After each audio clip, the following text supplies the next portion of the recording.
Greetings, listeners, and welcome to the We Read Books podcast. Today we're going to be finishing up our coverage of Fourth Wing. Enjoy!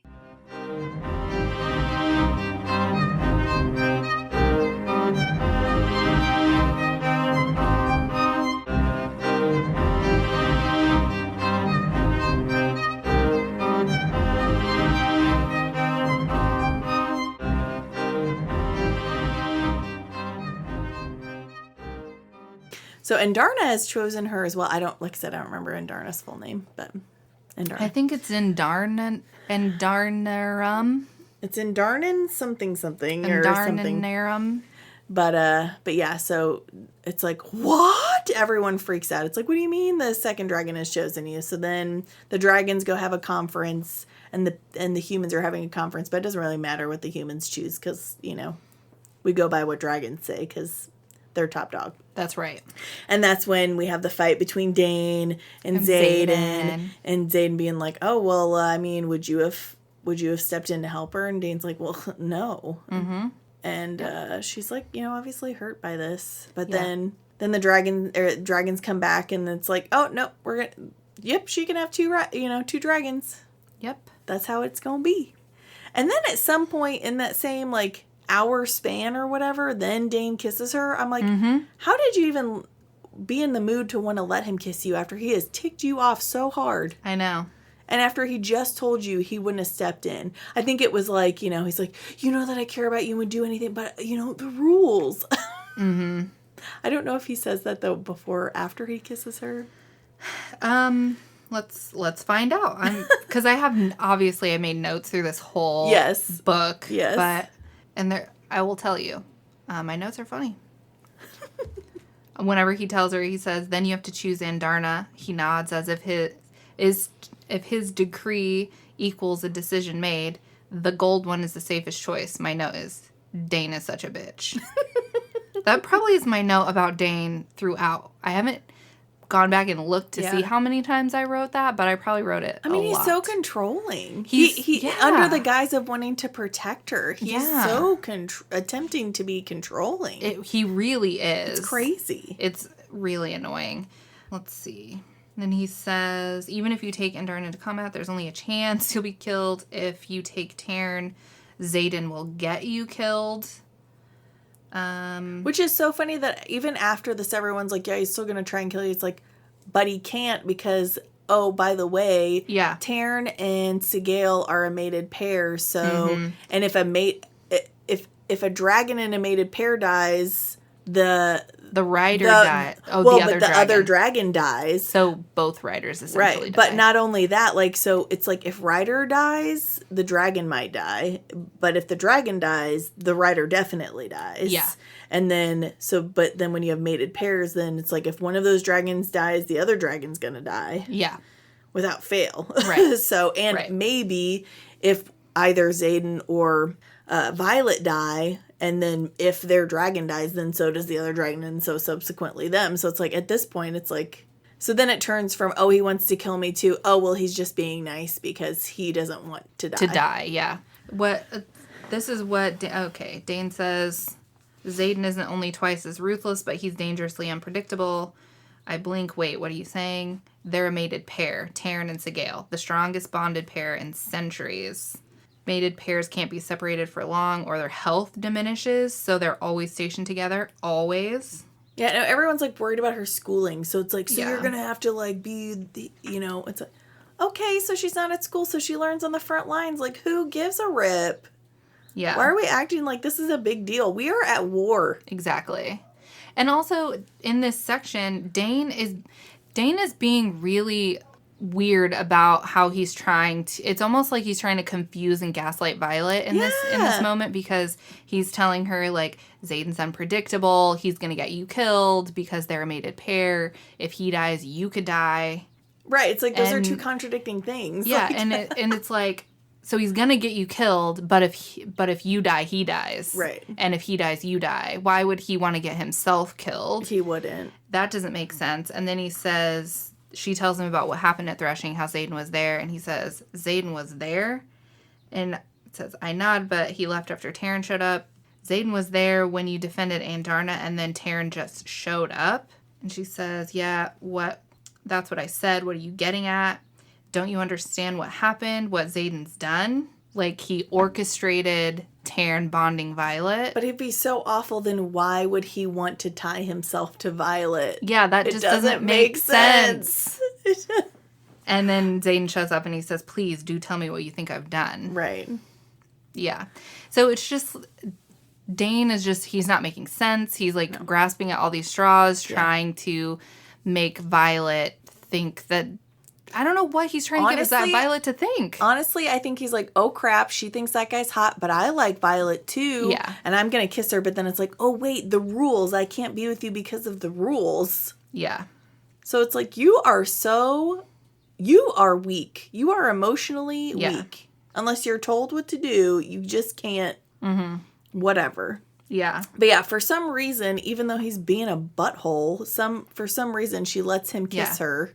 And like we said before, it's like at first she's like, oh, this is what I've wanted for a long time. And then it's like, oh, there's nothing. Ugh. Yeah. And then he's like, later he's like, oh, I really want to be with you, Vi, but you know that I can't because of the rules. And then she even like loses some respect for him because it's not even like, because at first she's like, oh, shoo.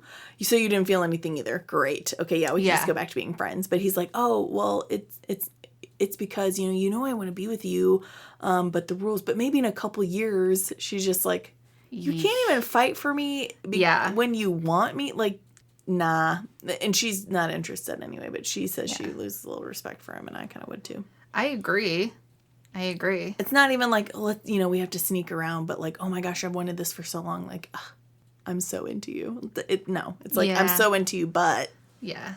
It's so, Dane, he doesn't make any sense. He really doesn't. But yeah, so thankfully Violet doesn't even see him as a possibility after this point because she realizes that there's nothing more than just not maybe friendship. I don't even know anymore. I think she's grasping at that friendship because she still continues to refer to him as like her best friend or her oldest friend. Right. I'm like, he doesn't believe in you, doesn't help you. Yeah. Like, even when Xaden, is being controlling in the sense of like making sure that someone is protecting her, making sure that she's safe, he is doing it in a somewhat controlling way, but he's also like helping teach her how to protect herself and other stuff like that. I'm not excusing his like somewhat controlling behavior, but again, if you take into account that it's like, yeah, but if you get murdered because all these people out here are gunning for you, because not only now are you Sorrengail's daughter and seen as a weakling, but also now you have the biggest dragon and all the unbonded riders that didn't get a dragon this year, now they're coming after you too. Yeah, because they want him. Now that they know he's like willing to bond with someone. Right. And she's kind of a stubborn little butt. Yeah, she is. She's very stubborn. It's sort of like, she knows that she needs extra training and strength and all that stuff, and not that she took the easy way out, but she took the smart way out in fighting. But Xaden points out, it's like, you can't poison everyone. Yeah. You're not going to know who your opponent is out in the wild. So you do need to hone your fighting skills. It's like, this is something that you're not as good at. So yeah, he does orchestrate things to protect her, and it can seem controlling, but at the same time, you sort of understand it's like his life and their dragons' lives are like on the line. So yeah, he probably sees it as no choice, right? And I think that, or is necessary. Yeah, and I think that the way that his kind of more controlling aspects are, like you said, understandable, but I also don't find them to be a problem. I think. When I'm reading a fantasy character, I don't mind when the two like love interests try and have a little bit of it's not necessarily controlling, but trying so hard to protect the other one, as long as it's like not. It's not like he's locking her in a room and not allowing her to be herself, which Dane wants to basically lock her away or send her away. Yeah. Zayden's like, you're a rider. This is amazing, but I'm going to do what I can in my power to protect you and also help train you so you can become better, because I know that you are capable of great things. Right. So let's go. And this is a really common tool in at least like recent romantasy books. Like, we obviously see it in ACOTAR. Mm-hmm. Dane would be the Tamlin, and Xaden is the Rhysand. Right. I won't call into attention that Dane is a blonde and Xaden is a dark, shadow-wielding guy. So,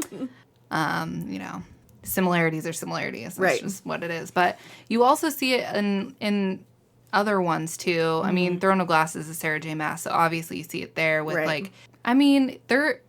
Selena has a lot more love interests than the others, but you see it kind of whenever it's her, Dorian, and Chaol group. Yeah. Dorian is more like, she's an assassin. Yeah. Like, this is who she is. Yeah. I don't care. Right. And Chaol is trying to, like, smother that part of her. Yeah. And then you get more to, like, whenever it's Chaol, Rowan, and Selena. Mm-hmm. And Rowan is, like, trying to make her a warrior. Yeah. And Chaol is trying to deny who she is. Right. Also because he finds it distasteful. Right. He doesn't like it. Yeah. He doesn't like that she's an assassin, even though he knew it from the jump. Right. He doesn't like that she has magic. Yeah. And Dorian's like, you can't pick and choose which parts of her to love. Yeah. And I was like, that's why Dorian is superior. Yep. I love Dorian. I love Dorian from the jump. Yeah. But whenever he said that to Chaol, I was like, listen, Supreme. This is a top tier man right here. You are the taco with the sour cream and, well, not the tomatoes, but with the sour cream. You are Supreme. You are. And Chaol is like 3-day-old tacos. Yes. The ones that had, like, the bottom has fallen out of. Yeah. Granted, he gets better. He improves, of course. After he gets worse. Personal struggle. Then he gets better. Yeah. He gets so much worse and then a little better. I still don't love Chaol. Right. Hey, but that's okay. Listen, you can't deny my girl, Selena, okay? Right. I'm going to take no haters. Right. On really any of the female characters in Throne of Glass, I will receive no hate. No. They're all sick. Yeah. I think there's one, like, romantic, like, argument between, I can't think of their names at all, but the shapeshifter, and then that, like, little thing, you know, is, like, rough to watch. But yeah. But other than that, most of the female characters are making, needed choices out here. Listen, it's been a while since I've read it, so don't come at me. But it's the ladies who save the day, and I'm always here for that. Yeah. So, anyway, back to Fourth Wing. Right. So, we get the, sorry, Dane, Violet no longer wishes to pursue you romantically. Right. We're so glad. Yeah. And it's so weird that within just a few pages, we see Dane admit that he would not have broken the rules to save Violet's life. Then he kisses her, and Violet is like, well, that didn't feel like anything. And then on, like, the next page, he wants to talk about the kiss, and he's like, it's not good. It's against, it's frowned upon. We shouldn't do this, but in a few years. It's weird that he's kind of, like, shown his cards. He's so twice. Oblivious. Yeah, he's shown his cards twice in the span of a few pages. Yeah. Of that, under no circumstances is he ever going to even bend the rules or find a loophole. Mm-mm. He's not going to do that for anyone. No. No matter what. Right. Duty over everything else. Right. So. I would respect your, strength of duty, but at the expense of everything else, you can't be that rigid. No, you can't. Especially when you live in a kingdom where you very obviously do not have all the information. Right. It's clear. Yes, exactly. So, okay, whatever, you're ridiculous. See you later, Dane. I mean, we do see him later. But he's no longer in the romantic running, which, thank you, goodbye. But thankfully after this, Violet has a little bit more respect from the other people, not only because she paired a dragon, but also because she paired the major top dog dragon. The dragon. Let alone 2 dragons. Mm-hmm. So, even people and I don't think it's just the Xaden of it all. I do think that it's her being a writer fully and truly now, but Imogen kind of comes around, and some of the other people she gets some more respect, but she also has, as we said, people that are gunning for her harder. But Imogen starts helping train her too. She's still training with Rhiannon. I can't remember how Rhiannon, I was going to say, I don't know why I say it Rhiannon unless that's how the audio book said it. But yeah, I think it's Rhiannon. Yeah. And then also Xaden has made, I don't know if it like right away, but at some point he makes it to where one of his friends, Liam, is in the dorm next to her to help keep an eye on her. Yeah. But I think that's after like something happens. I think that's something. Yeah, that's after the attack on her. But even before that, it's sort of like, keep an eye, let me know if anything, goes down. Yeah. But yeah, I was going to say, I don't think it happens right away. I think it's after.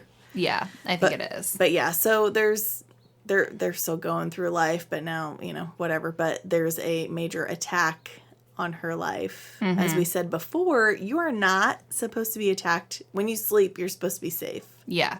And now that after they bonded, they all get their own rooms. Yes. And so the doors are locked.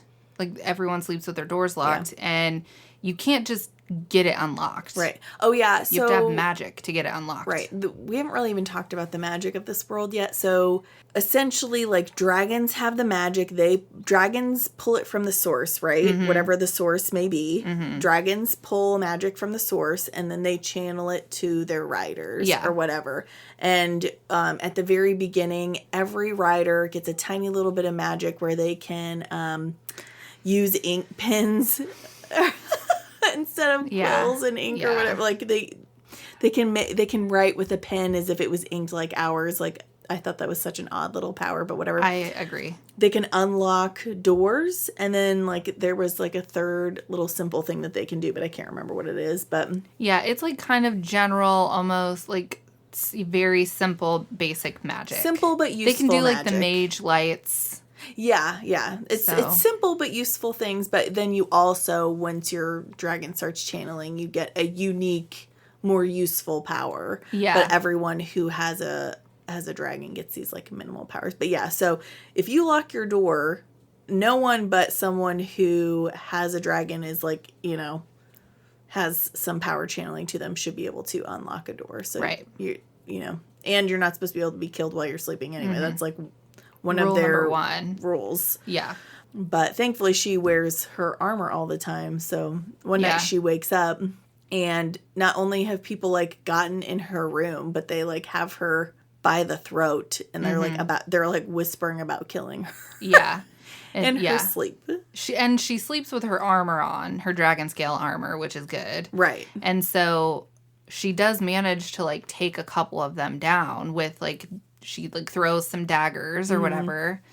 But then it's Oren who has her by the neck, and he's like gonna cut her throat. Yeah, they told her when she was fighting them, like, I think even Taryn was like, kill him, and she's like, I don't do that. Yes. She doesn't believe in like killing blows. Like, she believes that you can just incapacitate someone, and like believes that, I don't know, she thinks that they're just going to submit. I don't know. She believes in the goodness of other people, but she does not believe in killing blows. Yeah. So him and a handful of other people that weren't bonded to dragons were like, well, we're going to go in and kill her so that we can try and bond with her dragon. Which, again, I mean, maybe some dragons respect that game, but Taryn would not have. No, there's absolutely no way. He would torch them all where they stand. Right. For sure. Right.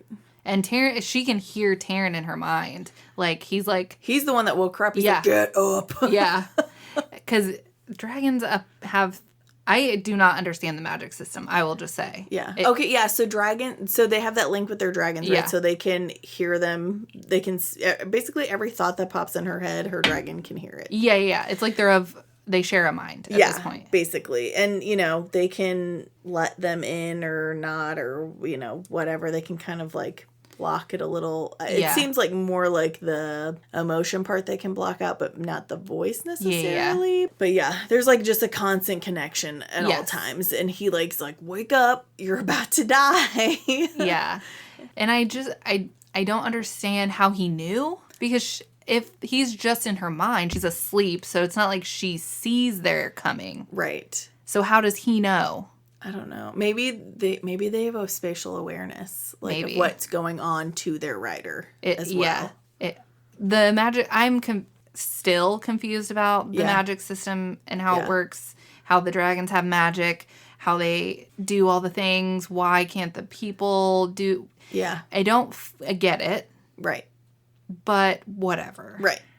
Right. I guess. We digress, I suppose. Yeah. But yeah, so she's, still outnumbered. She's about to be killed. And then Andarna all of a sudden channels her powers to Violet and stops time for a minute. Yeah. Which gives Violet just enough time to, get out of the way of danger. And then Taryn has told Sigale, who's told Xaden to get his buns up there to help save her. Mm-hmm. So then Xaden arrives in time because of the time-stopping magic, and then he kills them all. Literally, just instantaneously kills all 6 of them. With his shadows. And he has every right, because he does. They were trying to kill her in her sleep, and that's a no-no. And she's in his wing. Yep.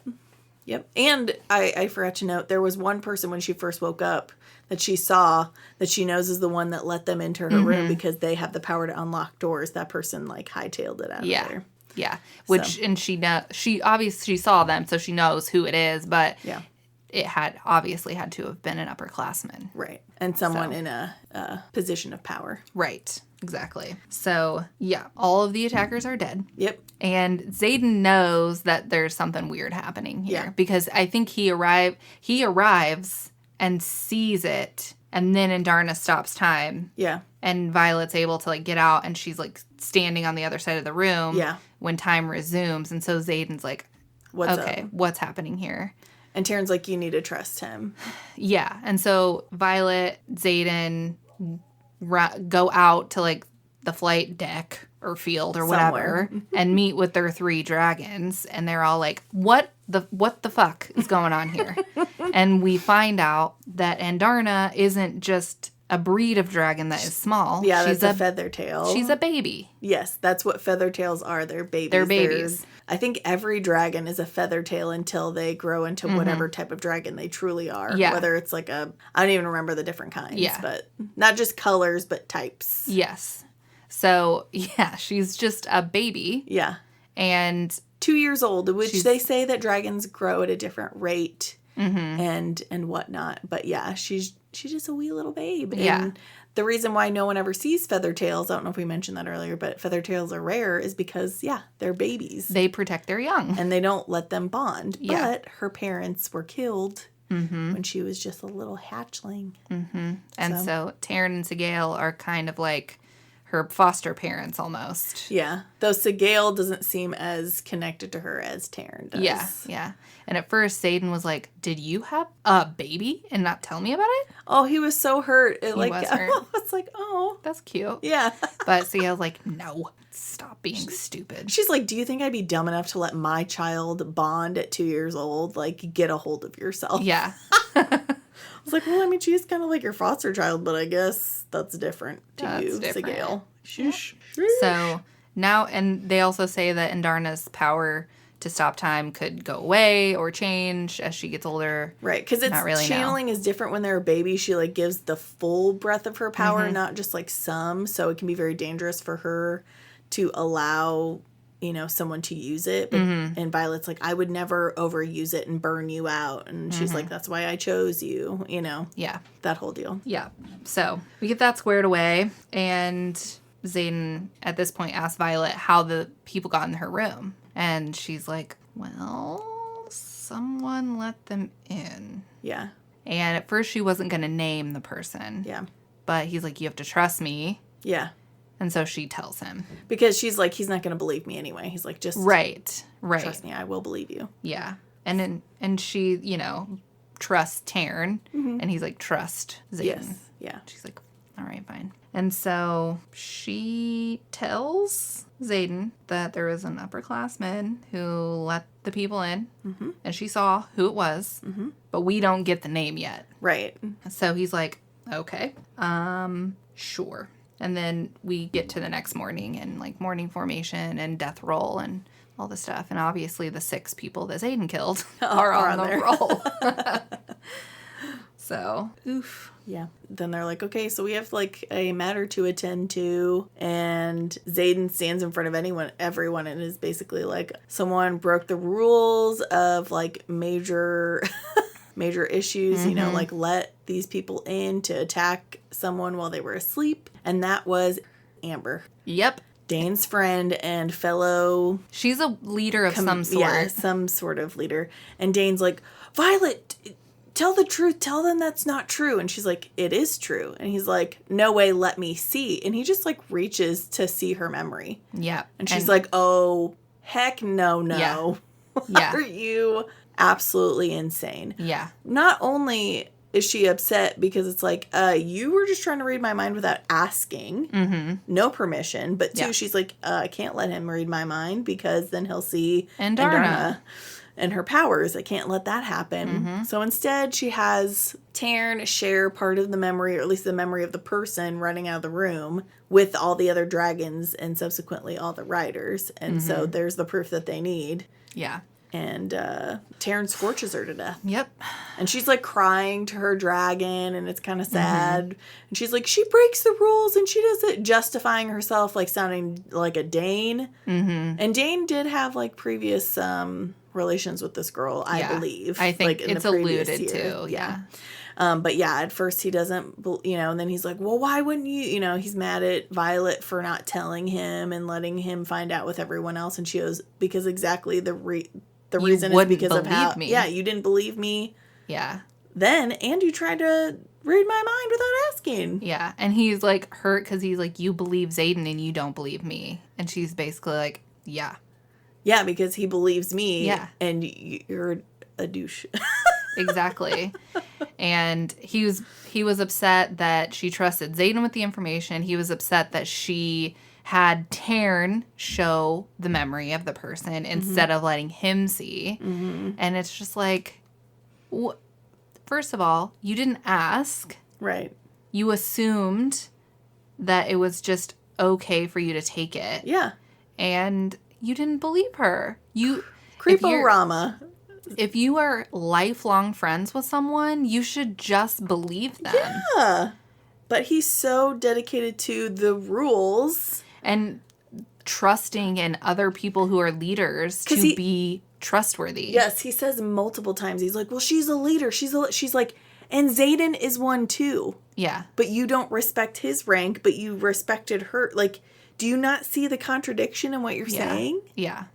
Yeah. So it's also like, oh, the rules apply when it works for you or is an easy out for you, but not when it blows your mind of, like, what you think is true in your, like, weird little distorted moral compass. Like, get out of here with that crap. For real. Ugh, Dane.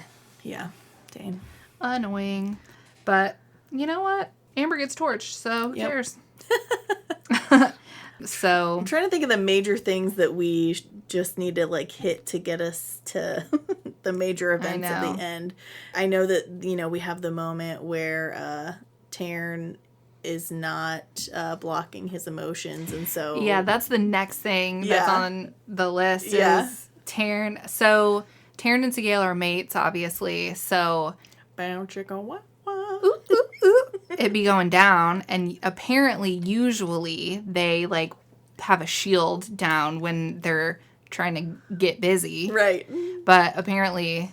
He forgot. The desire overtook, and he did not. So Violet's just, like, chilling in her room, and all of a sudden she's like, what is going on She feels this overwhelming desire for human affection. She does. And she, like, bursts out of her room, and Liam is sitting outside of her door.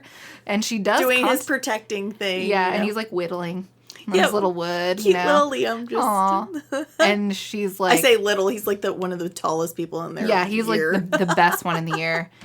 And he, like, sees her, and she does think about it. She's like, well, Liam. He is kind of foxy. He's hot. Oh, wait. No, I gotta go. And her senses, her logic comes back, and she's like, I have to leave. And she, like, runs outside as if open air is going to help. Right. And who does she run into? Xaden. Obviously, she runs into Xaden, duh. Because why? Duh. What else is going to happen? Right. And he kind of tells her what's going on. He's like, listen, this is how it happens. Yeah. He's like, you just got to learn to control, like, block it out. So he helps her learn how to block emotions from Taryn. She catches on super quick, super fast. not surprising because she's a very intelligent Yeah. person. You know, she worked in the archives, so that's kind of like the place that she makes in her mind to be her like ground. And then like, you know, there's like windows and doors like that access the power of like Andarna and Tairn and eventually Xaden, because they're paired with a mated pair, they also can speak to each other's minds. Eventually. Listen here. This is a roundabout way of making them mates without making them mates. Yes. And granted, they had the attraction before they were part of the mated thing. I just wish that couples could be couples anymore. Because even in Legendborn, spoiler alert, skip ahead 30 seconds, whatever, like, you know, you could argue with her relationship with names. We'll just say Merlin and Lancelot.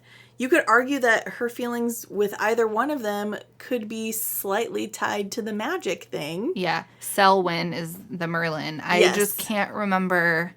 I know. The other guy's name. I know. And it's, you know, it's not important. No, it's not. But yeah, so it's like even there, it's like you could say that it's like somewhat a little bit of fate, you know, and then of course like Discovery of Witches, they were like, you know, destined to be together, you know. It seems like as much as I like or whatever these stories, it seems like a lot of them, it's just like everyone is a mated, fated pairing. And it's just sort of like, can't anyone just like can't someone just vibe with someone because they vibe, not because it's destined to be so? Yeah. But.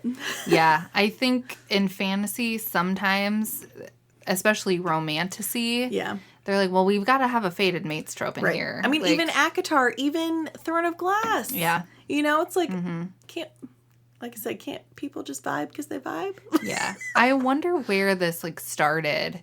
It's something I now am going to have to look up. But I know that there are animals that mate for life. Right. I think swans mate for life. And maybe otters. So...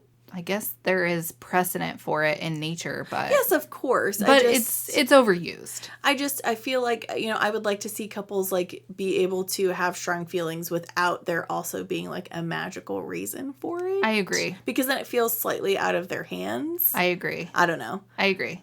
But yeah. I mean, in ACOTAR, you do have the we to reject your mating bond. True. Which, honestly, I do feel like we should see. I don't know that... I think there is an example in this story that there was a couple that, like, they're mates, but they're not... together. Romantic. Yeah. I feel like if you're going to say that's possible, you need to show it. So hopefully that comes up. But who knows? Right. I agree. I think that mates is far too used. And I dislike it even more. Whenever it's roundabout. Yeah, as I say, and, you know, I thought it was cool that their dragons were mates, but then, for it to then, it bleeds down to them, too, then it's like... Yeah, that's just, I was like, just make them mates, you know?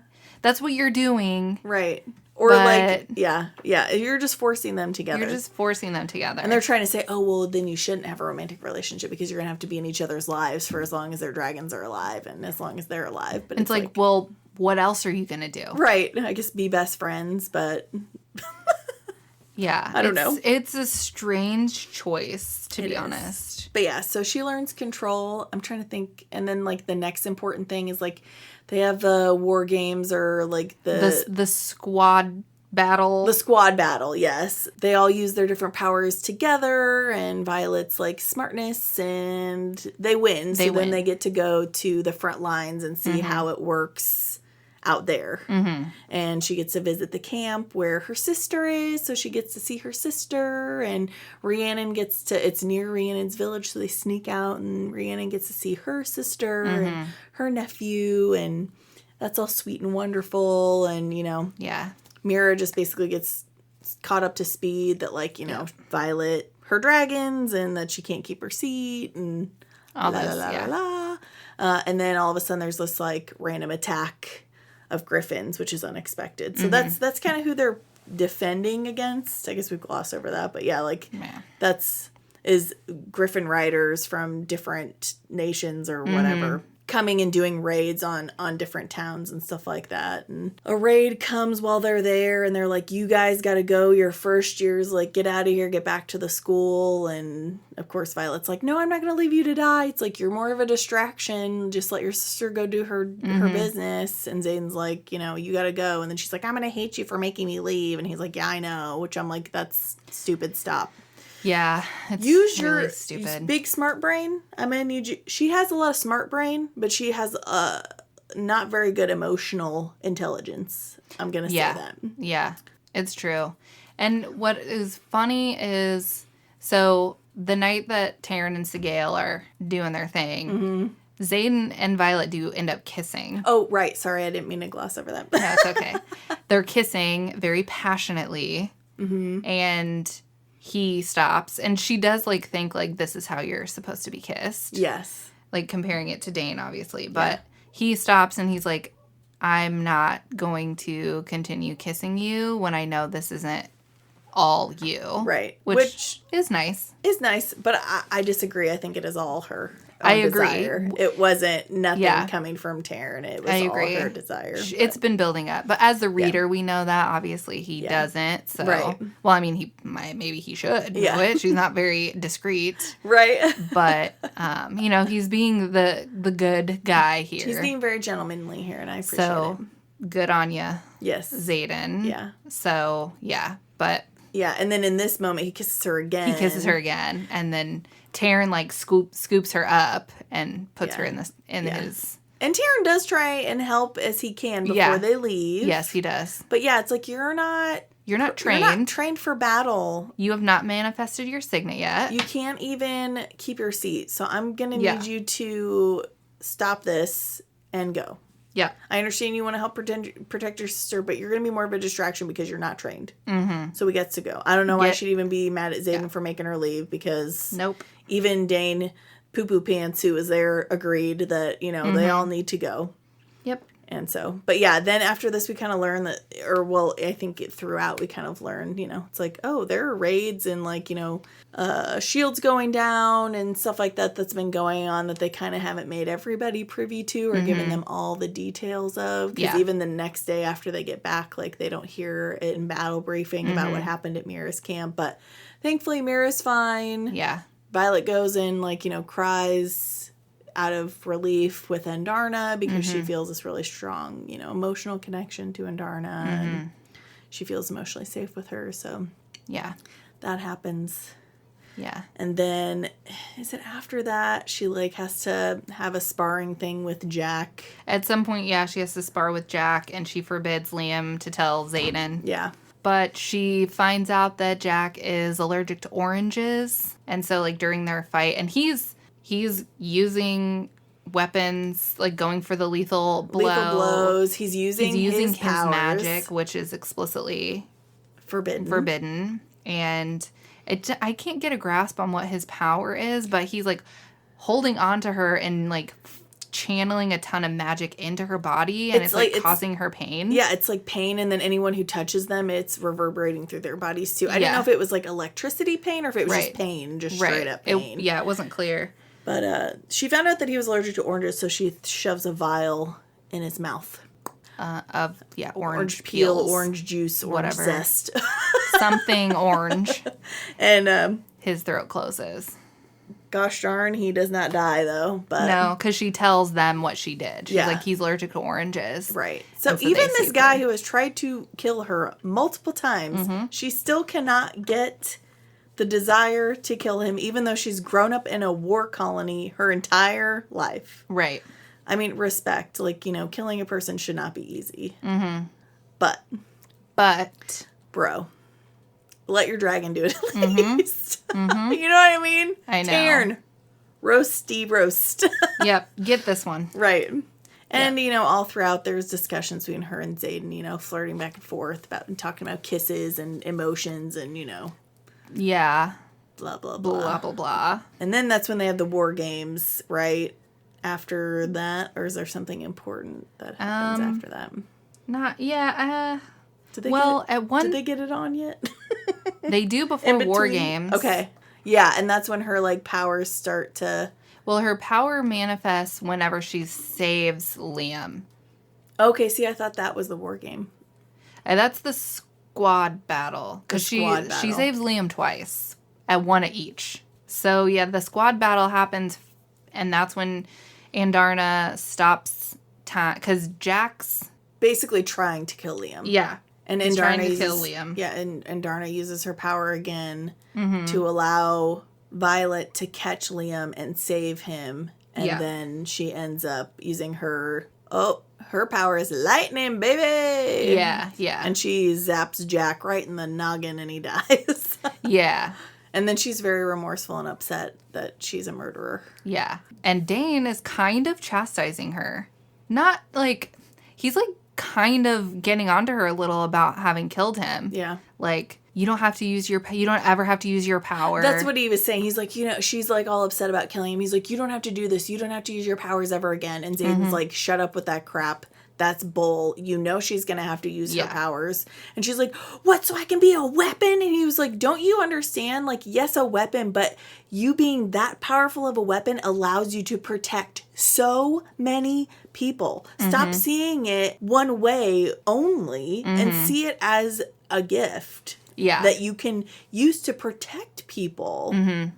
Yeah. And because she's kind of upset that, like, she was kind of secretly hoping she would be a mender like Brennan. And so when it's lightning, she's like, Mira can, like, extend the wards. Brennan was a mender. Theirs save people, protect people. Why is mine so destructive? Yeah. And it's like, but Taryn is like, hell yeah. Yeah. Lightning Wielder. He's because they're like really rare apparently. Yeah. And Andarna even says, she's like, nature balances itself. The fact that she is, somewhat weaker physically because of her condition, it's like nature balances that out by giving her an incredibly powerful gift. Yeah. So that her physical limitations do not inhibit, like, that power at all. Right. Even as much as she's trained, she's still, she's still kind of fragile in some ways. She can hurt herself fairly easily, even with all the hard work she's done. Right. Yeah. And so it's and Xaden is like telling, like, he's like, Dane, get out of here. And he's like, listen, you don't get used to killing, but you understand the utility. Yeah. You understand that it's necessary, but you never... Because Dane's like, he's going to tell you that you just get used to it. He just killed 6 people in your room without a thought. Right. Like, or not Dane. Dane says, Zane's just going to tell you that, you get used to it. And Zane's like, no, you never get used to it. What the heck are you talking about? Shut up. Yeah. He's like, you're going to have to kill people. Right. And he's like, and Jack deserved it. Right. So you did the right thing. Right. You saved Liam. Yeah. This is war, and unfortunately death is going to be necessary, but yeah, you don't just, like, do it willy-nilly, but like you said, it's like it's necessary. It doesn't ever get easier, but you understand why you have to do it. Yeah. And points out to her, because you're so strong, then you can protect more people. Yeah. Yes, you can hurt people, but in hurting the necessary people, you're protecting other people. Exactly. And then he makes her a saddle for her dragons, Yeah, he does. And what's funny is, like... He being Xaden. Yeah, Xaden. He does all these really sweet things for her, but, like, later after she kills Jack and he goes to check on her, which in itself is, like, a really... He feels close enough to her that he can just go to her room. Yeah. And so there's an unspoken intimacy between them no matter what. Yeah. And so they're having their chat or whatever. And this is when they actually do it the first time. Yeah. And it's like an immediate switch in the way that they talk to each other almost.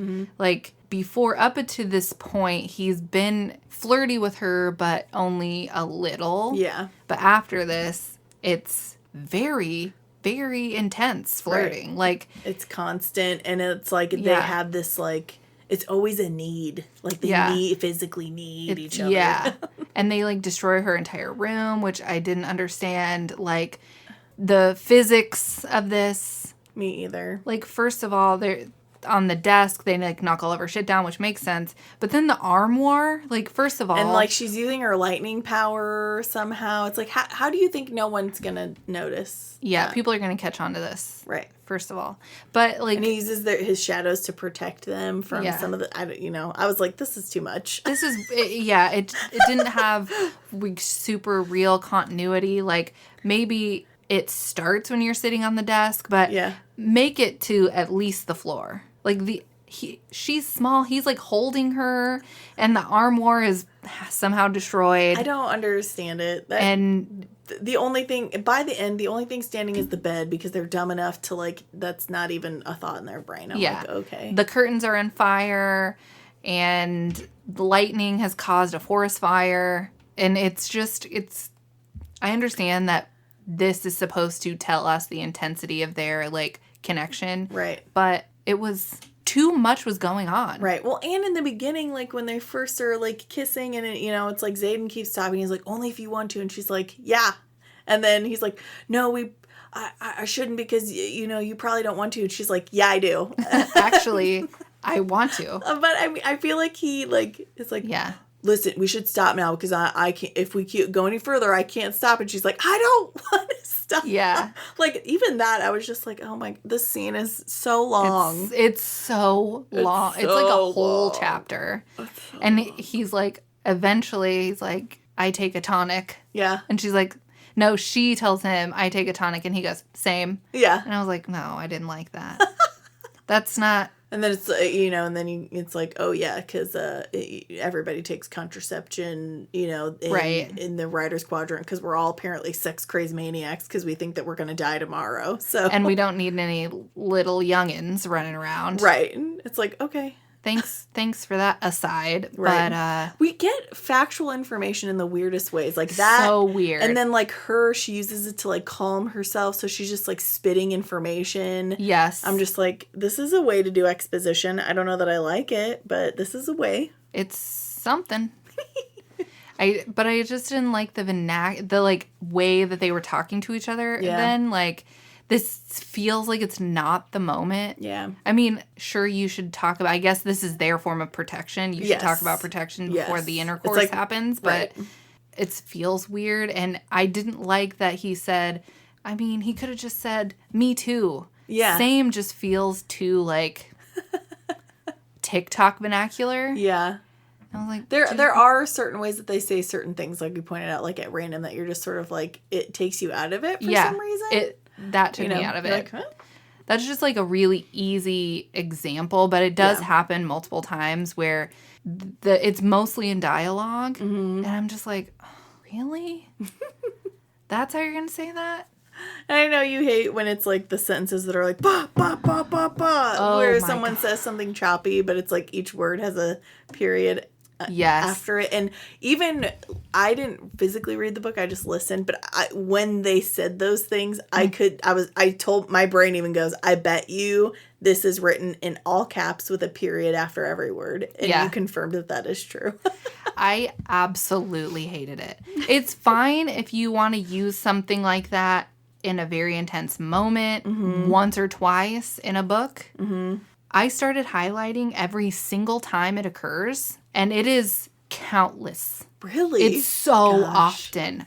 I will go through my notes and see how many highlights I have, but it's multiple times on a page even, like right in a row. Oh my gosh. And it's so... Because you can hear most of them in the audio. You can. You're like, okay, yep. It is easier to ignore in the audiobooks, but when you're reading looking at the words, it is frustrating to read. Listening to the books, like that voice actress gives so much emotion to a lot of the scenes, like being scared or, like fighting and all that stuff. It's like she does such a good job. So I didn't have the experience of like just physically reading it and having to make that up myself. Mm-hmm. So I do believe that listening made it more enjoyable than physically reading it. And I read most of the first part, probably up to threshing, all on audio on my Kindle, and then I would go back and forth for the rest so that I could get through it. Yeah. But I will say I have gone back and read physically the parts that I listened to since then, just for notes purposes. But it is so frustrating to read writing like that. Yeah. Like, heavily punctuated. Like, it, when everything is intense, nothing is intense. Right. So you have to use tricks like that so sparingly. Yeah. On the right moments. Yes. Not, you are so beautiful. No, I don't need something like that to be so heavily punctuated. Oh my gosh, that's so funny. And that is, again, something that you catch in editing. Yeah. Like, it makes sense for that to be in, like, a draft. Yeah. Because you're supposed to just write your draft. You're not thinking. Yeah. You're not editing. You're just writing. It's like spilling it out. Yes. And you're supposed to catch those on the edit. Right. Editing team, what's up? Editing. Red Tower Books, what's up, bud? Right. Looks like you need an editor. Right. But yeah, I don't remember fully everything that happens between this saucy time and then the next saucy time, but I don't know that anything like major happens between the saucy times. No. So we'll just skip ahead to second saucy time. Mm-hmm. And I'm sorry that I sound like a child. I can't say sex. I just did. Okay, so mid-second... Coital. That's what I wrote. Right. Mid-coitus. Yes. That's when they come and they're like, you gotta come now. And they act like it's an emergency. We're being attacked. Yeah, we're under attack. And they make it seem like really serious. Ha! Just kidding. It's a drill. It's the last. Last of the war games. Yeah. And Zane's kind of like, are you absolutely kidding me? Yeah. Yeah. You barged into my room, acted like we were all about to die. And it's just a drill. Just a drill. Cool. You're kidding. This is not the last you're hearing of this. Right. Yeah. Right. Yeah. And this is really like, we're towards the end. These are the last chapters at this point. Yes. So at this point, they've been given like little envelopes with their instructions, told where to go. And so Violet was with Dane, because even in that wing, the sections were all doing different things. Yes. And so Xaden's like, change of plan, Violet's going with us. Yeah. And Dane's like, no. And it's like she has to, because I didn't point out earlier, like when they went to the outpost, Violet went, but Xaden wasn't supposed to go. But because their dragons are a mated pair, they can only be apart for so long. So Xaden had to come along after 3 days. So they don't know how long this last drill or battle thing is going to last. So he's like, listen, we have mated dragons. Like, she's, she's just got to come with me. So... let's not make this a thing.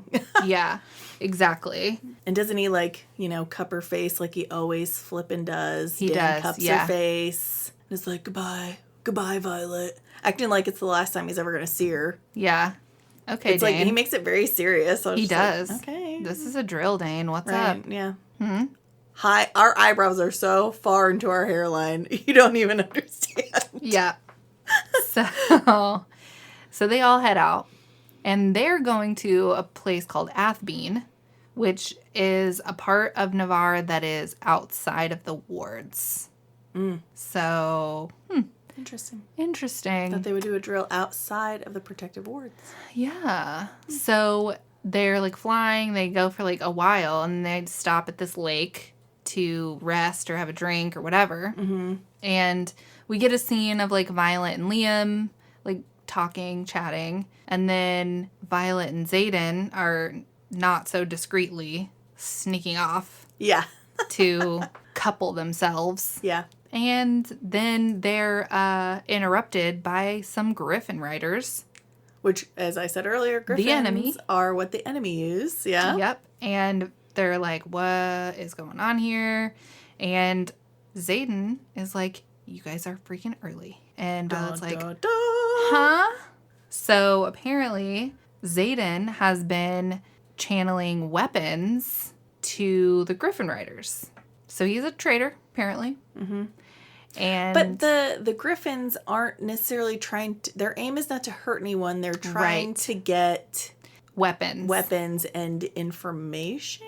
Or I feel like there was one crucial thing, like a map or something that they... I'm not aimed to steal, or maybe it was just weapons. But their aim was never to hurt anyone, necessarily. The thing about the weapons is that the venin, which we haven't talked about, but Violet has like a book of fables from her dad, and in it is stories of Venin, who are like people that were corrupted by magic. They were people that weren't bonded to dragons, and they were jealous of dragon riders being able to channel through their dragons. So since they couldn't, they channeled directly from the source, and it like corrupted them. And they're evil, and they make their own mounts called wyverns. And so this is largely believed to be a myth, but apparently they're real. As I say, everyone throughout the story, because she talks about it every once in a while, and everyone's like, those are children's stories. And she doesn't even believe them to be real. And now she learns, they're not fables. And the Griffin Riders are talking about that these weapons that Xaden's getting for them actually can kill Venin. So it's like a specific, I think it's something that the people of Torendor did. It's their like skill was making these weapons. And I think that was part of, we didn't learn this till now, but that was like part of the Torendor like uprising, was that they were being attacked by Venin, right? And like nobody believed them. Or suppressed the information. Yeah. That's essentially what it is. They know. Right. I was going to say, there's no way that I can wait. I'll wait. Yeah. Sorry. So, the Navarish leadership, they know for sure. And they're just keeping it under wraps because their wards keep them out. Right. The Venin. So they're like, we're not going to tell anyone about this. We're just going to keep on keeping on. We're not going to care. Yeah. But the people from Torendor know the truth. And so now the marked ones are funneling these weapons to the Griffin Riders because they are out here fighting the Venin. They're not trying to hurt Navarians or Navarre or anything. They're just trying to protect these people that are being attacked by these creatures. Exactly.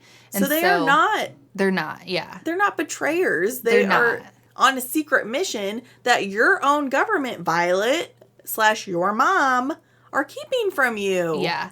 And she is upset, obviously, at this time, but it's more about that he didn't tell her this. But it's not his secret to tell. It's not. It's the whole nation of people that are dealing with this thing that no one else believes is real. Right. It's not his secret to tell. And also, I'm sorry, you guys, like, just got close. Yeah.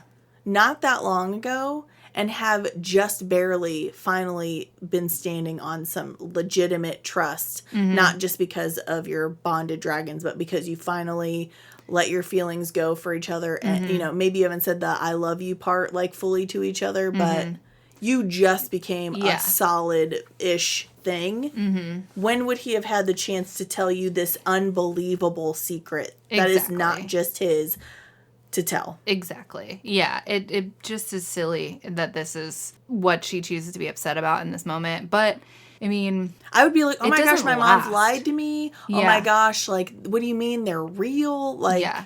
And it would make sense for her to be in a little bit of disbelief. Right. Like, everything she's known her whole life has just been upended. So it makes sense to be generally upset. Yes. But also, her anger never lasts. So, like, does it even matter that you're upset? It doesn't last. Apparently it lasts because after everything happens, she's still like, meh. Well, and what's wild, though, is as the book ends, though, they are kind of, like, better. For a second, and then her brain wakes up, and then she remembers what happened, and then she's like, oh, ew. Yeah. So for a second, she forgets everything that happened, and then she remembers, and that's when she's like, ew. And he's like, oops, okay, she does hate me. Shoot, I thought we were going to be good. Yeah. Well, either way, it still doesn't last. No. But it's stupid. It is really silly. But especially... Oh, well, because you've started the next book, so you're saying it doesn't... Okay. Yeah. Okay. Because in my mind, the way that it ends is that she's still mad at him, and then I'm fully and completely irritated. No, yeah, that's true.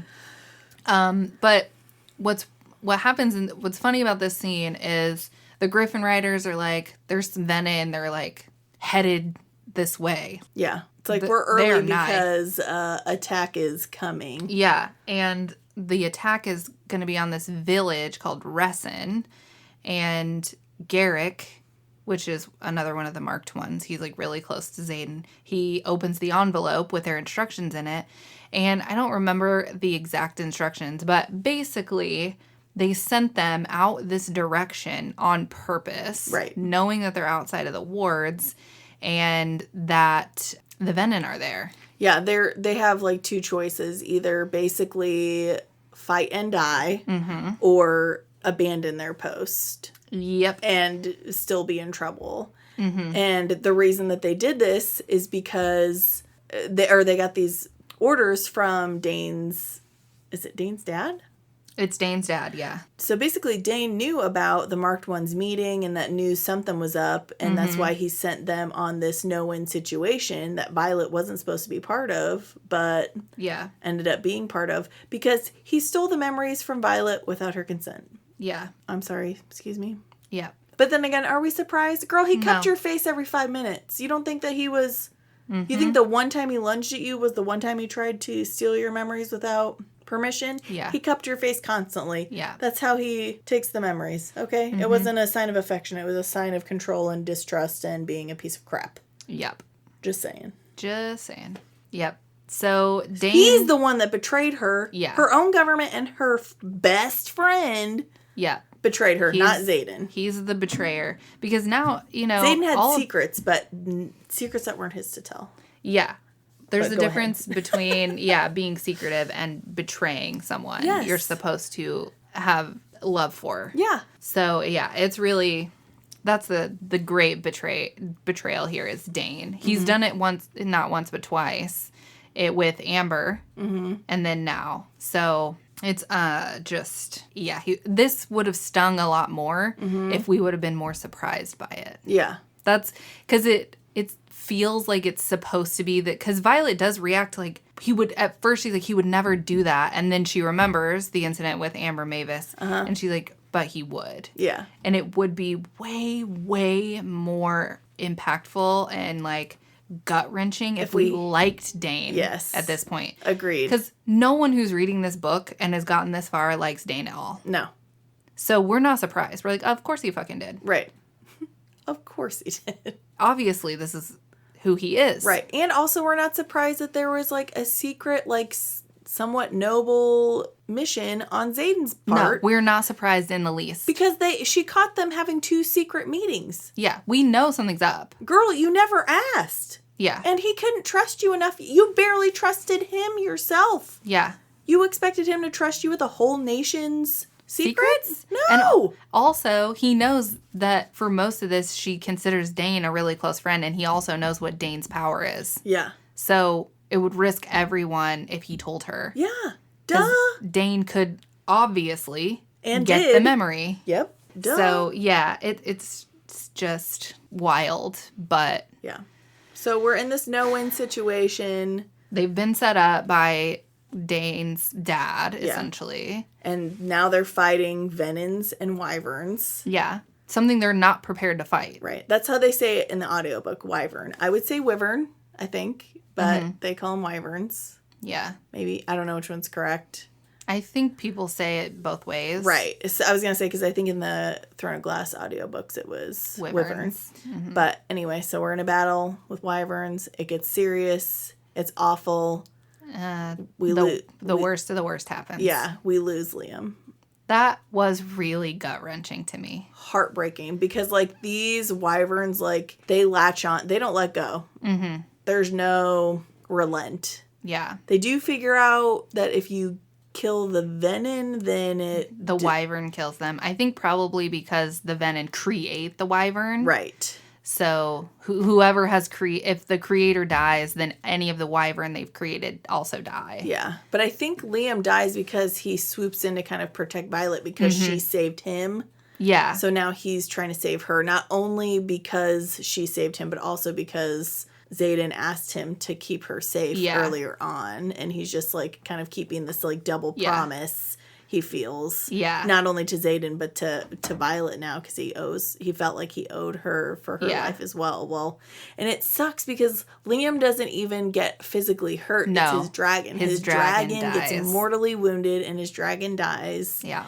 Much to Violet's, everyone's attempts to keep that from happening, and then Liam dies, and I was just like, oh, heartbreaking. Yeah, I think that death was devastating. Yeah. And then I thought to myself, kind of wish Dane died instead. Yeah. I understand that people gotta die. I'm not opposed to a character death. No. I just didn't want Liam specifically to die. Not yet, anyway. I know. I thought him and Violet had such a cute friendship, and I was like, oh, I know, because of course at first she was resisting because she's like, oh, you're just around because Xaden told you to be, and then she's like, oh, you're really my friend. Yeah.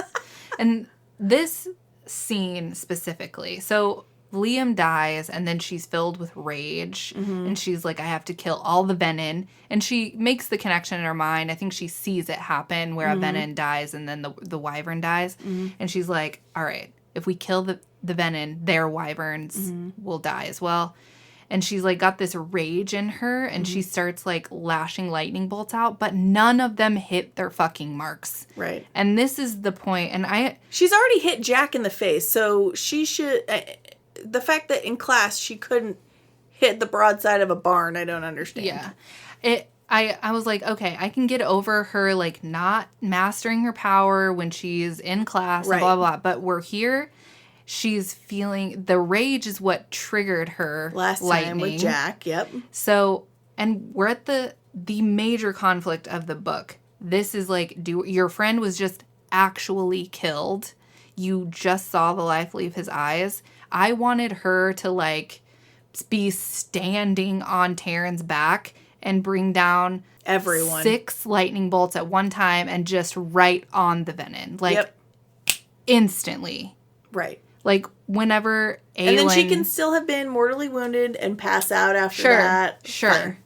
It reminded me of, like, when we see Aelin finally break through her own self-imposed barrier on her power, and she just burns the Vogue right out of this major commander. Yep. When that moment presents itself for you to finally give your character everything and you don't take it, it is so frustrating. Right. And I don't know if the hesitation was like, well, I don't want it to seem too easy for her. It's not too easy. We've watched her struggle the whole book. Let her have this moment. Yeah. And let her see, oh, there is a purpose to me having all this power because I was able to take out all of these Venin. We've evacuated civilians that are defenseless. Yeah. This is what I am for. Yes. I wanted that moment. Yes. Where it's just immediately. Yes. I wanted to see it happen. And then she does kill one of them. Right. But she misses so many times. It's still such a struggle, and the battle is still so, like, dire. It's just like, it was frustrating. More than just Liam dies, too. Yeah. I don't remember which other, they're not super main characters, but other ones die. I think Quinn maybe dies. Probably, yeah. And I was just so frustrated. Yep. It's super frustrating. Of all the other shortcomings and problems I had with this book, this was the most frustrating. Yeah. Because I was like, oh, this is it. And then, because then even after that, she can have to learn how to be able to aim without the fury. Yes. Yes. But you still could have given her that moment so she could see the potential of her power and how, yes, she has the ability to kill, but because of that, all the people she was able to save or something like that. But no. It was... But no. Yeah. So then she, they win, but with many casualties. Mm-hmm. And then Violet got stabbed, I think, with a venom blade that had like it was green tipped or something. So it's either poison, whether it's magical or physical poison, we're not sure. Mm-hmm. But she's dying. And then so the quote unquote betrayers are arguing, well, we have to get her to Nolan, the healer or the mender. And they're like, yeah, that's 12 hours away. We got to take her, you know where. Mm-hmm. And they're like, well, we can't. And they're like, well, we gotta. Yeah. We're gonna. And Xaden's like, we're gonna. Yeah. And he basically, like, carries her. Because Taryn is also injured. Yeah. And it's like, also, remember, we've been reminded a million blipping times at this point. If she dies, then Taryn probably dies, so then Sigil probably dies, so then Xaden probably dies. So we know that we're not going to let that happen. Yeah. So we got to take her to the secret place. Why are we arguing? Yeah. And honestly, at this point, Xaden's using that as a facade. Yeah. You know that, because she even tells herself, yeah, it's only because so that he won't die. It's like, wake up. That is not true. The scream that he screamed when she got stabbed with the poison dagger was like earth-shattering. Yeah. So he loves her. Yeah, and even in the last chapter, we switched to Xaden's perspective, which I always think is kind of an odd choice, but we did it. Yeah. So that's fine. Sure. And yeah, we talked earlier how like she wakes up and for one moment she's like, and then she like remembers and she, hates him basically. Because they're even her the short chapter where like she's like in and out, on the way to wherever, she's even then saying, like, oh, I would trust him, but now I know it's not true, and like I can't trust him, and she reverts back to he's only doing this to keep himself alive now because he loves me. It's just like, are you that dumb? Yeah. You're that dumb. Okay. So dumb. Cool. And then of course when we switch to Xaden's perspective, he's like, I should have told her that I loved her. I should have been honest with her from the beginning, but it's like, but we know why you didn't, and you should know why you didn't too. Yeah. This could be so much worse. They simply knew that you guys were secretly meeting. They could have known your whole entire deal. So yeah, be thankful that right. Right. But I digress. But so they took her to a secret place, their little secret whatever, and thankfully there's a mender there. Who's that mender, Maddie? That mender is Brennan Sorrengail. Dun, dun, dun. The big reveal. Brennan is not dead. He is alive and working with the rebellion. Like, one of the leaders. Yeah. Of the rebellion. And then that's how the book ends. And that's how the book ends. So then that's why after the book I was like, why are we even pretending like we're going to kill Violet? Because you're all in cahoots with her brother. So why are we pretending? So then I figured, the people that want her dead are the people that don't know the plan or aren't part of the rebellion group or whatever. Right. But yeah, that reveal is cool, but there are some things that happened throughout the book that I was like, okay, well then that doesn't, now that I know that Brennan's alive, that doesn't make sense. Yeah. And like, also it's kind of sad because like if his dad died because he thought Brennan was dead, he didn't have to die. I know. And there are a ton, don't get on Reddit because there are so many theories that'll make you like just your head spin just out. Hurt. But some people theorize that her dad is also not dead.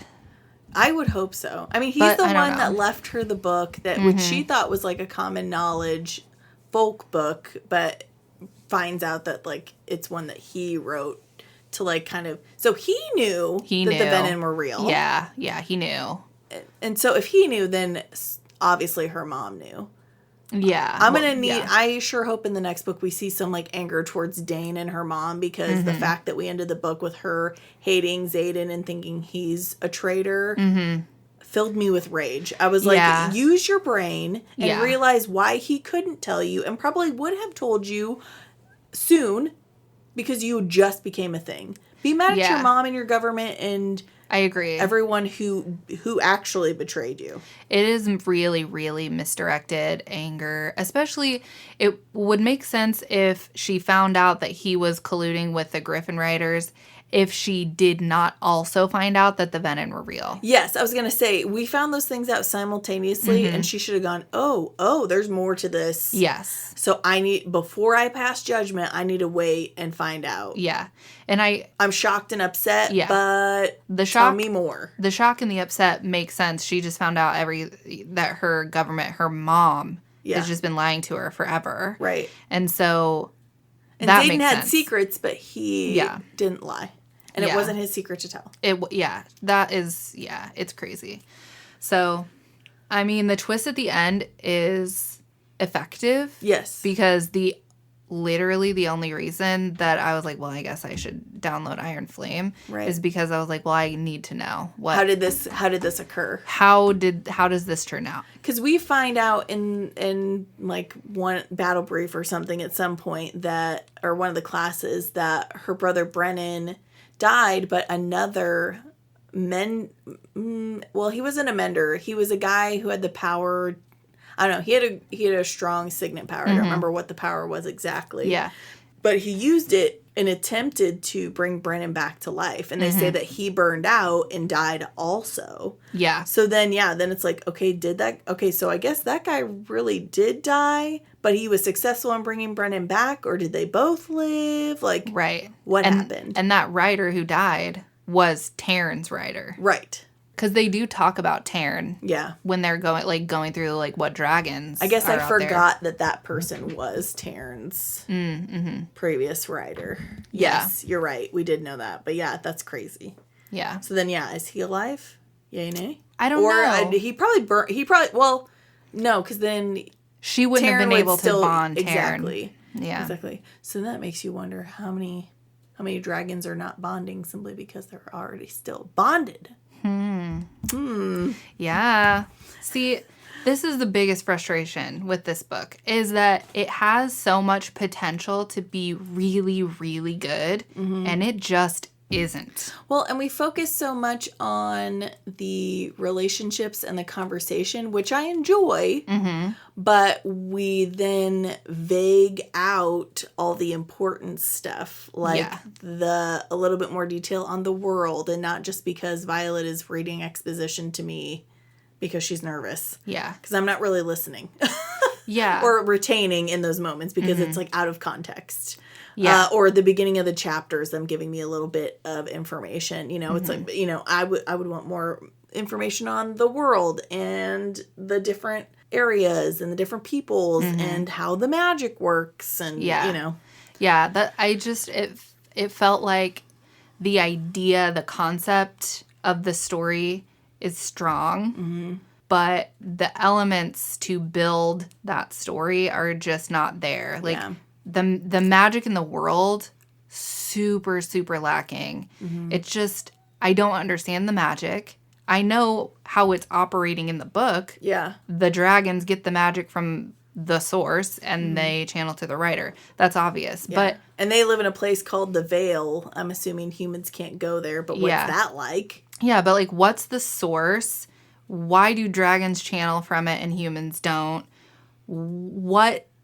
They say that the signet power is based on the rider, not the dragon. So how does that work? Do all of the humans innately have magic in their blood that manifests from the dragon? Yeah. Or how does this work? They did say that your signet power has to do with the type of person you are. So like Dane has to know everything. So that's why his power took the form of reading people's memories. Mira is like a protector at heart. So like that's why her signet power was shielding. But yeah, you're right. It's like, so is it just the dragon's power flowing through them, interpreting the type of person they are, and then that's how it manifests? Or do people have innate power that just isn't tapped until dragons feed a power source to it? Right. Why does a human taking power directly from the source corrupt them? Yeah. How are they able to create wyverns? Yes. Because to me, being able to completely manifest an entire creature that is deadly and powerful and can take down a dragon with like not a lot of fuss on their end, but tons of fuss on the people trying to stop them's end, like that's some serious power. Yeah.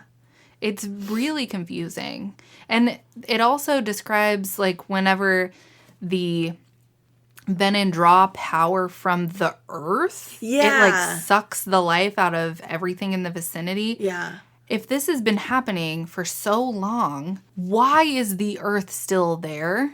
Yeah. What and how? And how long has this been going on? I need to know so much more. Right. I'm hoping I hope the second book gives us a lot more, but if you wait till the third to give me that, like, it's too late by then.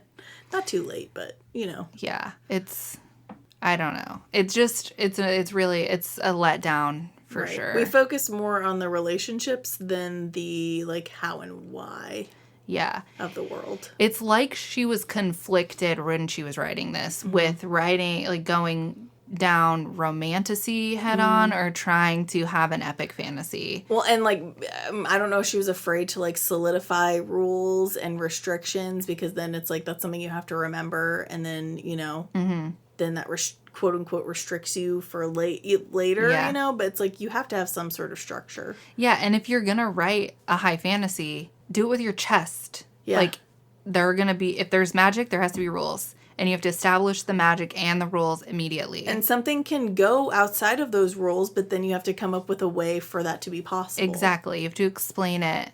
You're only in a box if your imagination can't think its way out of it. Yeah. I mean, this is fantasy. We all are going to kind of, Forgive. take things. Yeah, we're going to forgive. We're going to take things with a grain of salt, approach things with, a healthy dose of forgiveness. But right. If you can give me a decent enough explanation, I'll follow you. Yeah. Yeah. Just give me something. Yeah. But you have to write fantasy the way fantasy is written. Mm-hmm. If you want to write romantic fantasy and have the fantasy just be there to zazz up the romance, then that is a specific way to write it. But it's like she was caught in the middle and didn't dedicate to either one. Right. And you have a lot going on. You have a school, you have a battle college kind of thing going on, but then there's also real war, and then you also have dragons, and then you also have griffins, and there used to be an uprising from one of the other areas, and we actually don't even know the reason for that uprising until the end. It's they didn't tell anyone. They just said, yep, they're traitors, and everyone just went, yep, okay. And it also makes me ask the question, they look at the Basgiath War College and its quadrants, and so you have the writer's quadrant, the healer's quadrant, the scribe quadrant, but what about the citizens that make up the Kingdom of Navarre? Does everyone have to get channeled into these three things, or are there other things that you do? There's infantry people. Are there people that are just farmers? Are there people that just are tradesmen of, goods and whatnots? What is the world we're living in? Who are these civilians? What is Navarre? What do they think is going on? There's a king. We meet a king, but what is he the king of? Yeah. We meet him in one scene. We never get any explanation as to the kingdom, the hierarchy. How does his power work in conjunction with the guy who's the lead dragon rider, Melgren, and his dragon? I had to look up on Reddit again how the hierarchy of the school worked, because it wasn't clearly stated. And I wasn't the only one. Obviously it was on Reddit because several people had that question. Yeah. And needed a visual. Yeah. It's just, I think there's a lot of potential and a lot of good stuff here. It's just not organized in a way that's fully formed. Yeah. Which is one thing that I think I said this to you, is this reads like a draft. Mm-hmm. Like a strong draft that wasn't fully edited. Yeah. Which is why you have the weird punctuation happening all the time. The ins and outs of really TikTok-ish vernacular that is misplaced. That's not throughout. It's not consistent throughout. It just pops up here and there, and it makes it very stark and jarring. And it's just things don't completely add up. Yeah. And it's a letdown. Yeah. And take away one of the tasks or some of the mat, skirmish fightings. Yeah. And give me take some of that. If you're worried about the length of the book, take some of those away then, because we have quite a bit of that. Yeah. And give me more information about the world that I am trying to immerse myself in. Yeah, or give us for the magic system, give us a scene where they're in the class learning about dragons. Yeah. And give us some information on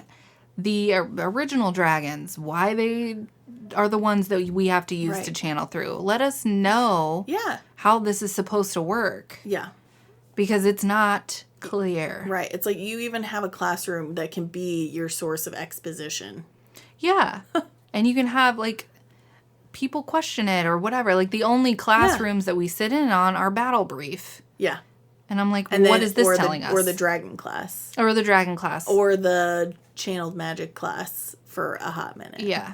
We get one scene of her with that professor doing her lightning strikes. But it's just, it's a draft. Yeah. This is a draft to me. So. Yeah. And we got a shit payoff at the end. Yeah, I was mad.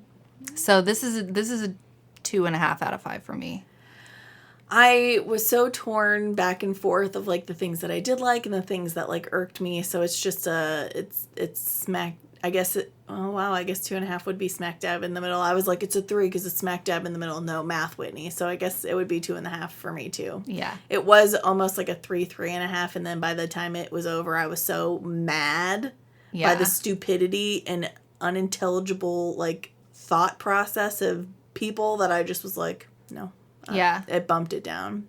So I would say 2.5 or 3 for me, because I was writing 3.5 when I was happy, and then when I got irked and mad, I was like, okay, you're down to a 2.5 or a 3. Yeah, this is, I think on Goodreads I gave this a 2, but I would say 2.5. Yeah, I did not feel like I was gonna round up. Usually in that scenario I would round up, but not here. Not when you end the book frustrated. You did not give me the full power payoff. Mm-hmm. If they would have done that, for my girl Violet. Yes. Listen, if we could have ended with her having that epic moment, I would have gone with a 3. Even if everything else remaining the same. Yeah. That one thing would have put it over the edge for me, and I didn't get it. Right. Nothing has disappointed me more in quite a long time. Yeah. Yeah. Because I do think that you get invested in this book. Right. It is one where you care about the characters. There is, I do care. I care less about Violet than I want to, because she's a frustrating character. Yeah. But I care about her dragons. Mm-hmm. And I care about Xaden and Rhiannon. Honestly, Rhiannon and Riddick and Liam were the ones I cared about the most. So, and it's like, if you're worried about the Mary Sue thing, like, I don't give two shits about the Mary Sue thing. Even if she didn't struggle through the whole book, but she did. She struggled through the whole book. The only thing that came easy to her was the shielding. The shielding, and that's a mental thing. Yeah, which makes sense. Yeah, makes sense. So then, it's like, let her have this one epic moment at the end. Even still let her be mad at Xaden, even though he doesn't fully deserve the absolute 180 she makes. Mm-hmm. You know, it still would have been preferable. But instead, you still made the end of the battle just dog trash. Mm-hmm. And then she's mad at Xaden. I know. And like never will trust him again, supposedly. It's just like, you know what? Shut up. Yeah. And I also didn't like that Violet seems so easily remedied in her anger. Like, if you're gonna make her like temper be like a hairline trigger, then just make her stick to her guns. Right. Even like, but that's the thing, her anger isn't hairline. That's why Taryn is like, oh, she has mastery over her anger for the most part. Mm-hmm. So that's why we trust her with it. Yeah. So then you do this big horrible thing that finally makes her burst and have this power, and you don't do it. Yeah. And then you make really her be irrational. Yeah. So it's like, so you did all of that with zero payoff. Yeah. And it's just like, if you're going to make her get mad at Xaden for things, make her stay mad at him. Like, whenever when Taryn takes her away from Mira's outpost. Yeah. And Montserrat. Yeah, when she says, I'll never forgive you. Yes. I'm like, what? At that moment, I'm like, okay, well, he's obviously, you're only going to hinder people if you stay. But let's just say that your sisterly affection for Mira is clouding all of your reasonable judgment. Yeah. Fine. This is for your sister. I get it. Literally, the next interaction they have is like flirting. Yeah. But same with Dane. He admits that he wouldn't have stepped out and fought for her. So she's upset by that, but then excuses it the next second, and then they're kissing. Yeah, it just doesn't make sense. Like, my girl Violet cannot stand on business. Yeah. So it's like, if you either have her have emotional control or don't. Yeah. And then it just, like I said, it didn't make sense. It's like, because, like I said, Taryn was like, oh, she's ready, because she doesn't let her anger overpower all of her judgment. Yeah. She gets mad, but she, uses it or whatever. Yeah. She didn't even get to use it in the last battle. And then, her nonsense ruins her relationship, supposedly. But it's like, if she's going to forgive him in 5 minutes, then why did you leave me on that? Yeah. Infuriating behavior. Yeah, it's really annoying, which is another reason her reactions and her lack of commitment to her feelings is another thing that shows this is not an adult woman. Mm-hmm. This is how teens react to things. Because they don't talk it out for her to move on from it. It's right. Like, she just is over it. Yeah. Which is a very teenage thing to do. Right. It's like, in the beginning of the next book, if they get over it, I would like to see a full talk and explanation then. Make him work for it. I have a feeling that they won't. And then I'm going to be even more mad that they made it seem like this was a forever hard hindrance, that they were going to have to fight back up a giant mountain to get back the relationship that they had. Yeah. Otherwise, it's like, let him, there was no, nobody gets to explain their side. It's just like, oh, I've just moved on. Yeah. It's really weird. Her and Dane having fights every 5 minutes. It's crazy. We could repeat ourselves for an eternity. But yeah. So that's how we feel. There was a lot of really good stuff there, but a lot of frustrating stuff there too. Yep. So it's I can't. It's unforgivable. Yeah. Rebecca Yarros, what you've done here is unforgivable. She feels that way going halfway into the next book. She's not even oblivious like I am. Yeah, it's unforgivable. And I've read worse books, but I feel much more hurt by this one. Yeah. It's super annoying. I don't understand, and I will never understand the reasoning. That ending just fucking killed me. Yeah. I was like, I read this whole thing. I read your shitty prose, your weird punctuated sentences every other page, your dialogue, and you are not even going to satisfy me in the end. Yeah. No. Mm-mm. I cannot believe this. Madness. Yeah. So, that's it. That's how we feel about this one. Yeah. Rate and review us and let us know if you feel like we're totally off base or you agree with at least some of our grievances. Yeah. The Fourth Wing stands out here are probably going to be pissed. Yeah. People love this fucking book. Love it. Like it's their child. I wish that I was in that blissful of a state because there's potential here, but I'm not there. Yeah. Sorry. Yeah. I'm sorry. The bones exist. They are just not in the right order. Right. Yes. Yeah. It's really, really unfortunate. This is going to be made into a TV series. Right. Can you let something finish before you turn it into a TV series? My goodness. This is allegedly supposed to be 5 books. It could be it could be Game of Thrones level bad ending of the book. Like how people felt about the TV show. The books could end in a horrible, unsatisfying way. And you've already committed to making a TV show about it. Amazon has picked it up. Which I think is a bad move. I think it's too soon.